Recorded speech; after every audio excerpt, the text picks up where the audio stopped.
guys, dah selesai terus. Dah selamat hari raya. Hari ni aku nak tunjuk korang macam mana nak buat lemang.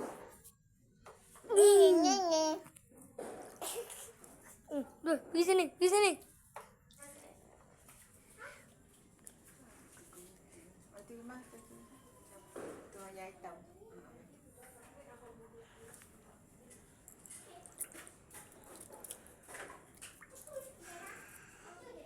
Cara nak buatnya, mula-mula kena ada santan dengan pulut. Bahan utama. Itu bahan utama. Tapi pulut tu kena basuh sampai bersih lah. Apa ni?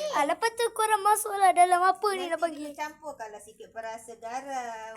Perasa garam. Apa ni? Ya kejap, nak pergi apa? Buluh. Tu korang masuk dalam buluh. Alas dengan daun pisang. Daun pisang. Dan korang potong daun pisang. Apa ni apa? Apa ni? Lemang. Oh. Aku tak tahu sangat lah guys. Tapi tak apa, aku boleh tunjuk korang. Jagung, tambahlah jagung. Aku speedkan.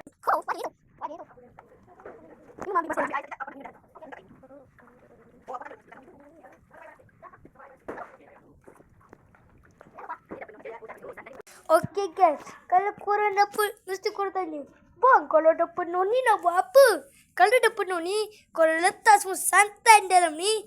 Lepas tu korang kena bakar selama 24 jam aku rasa. Tidak.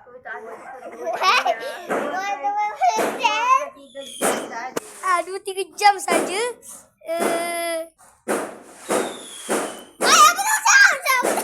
Yang boleh lah.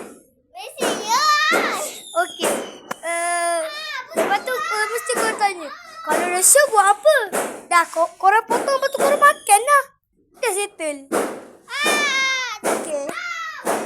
Dan itu saja. Assalamualaikum dan salam sejahtera.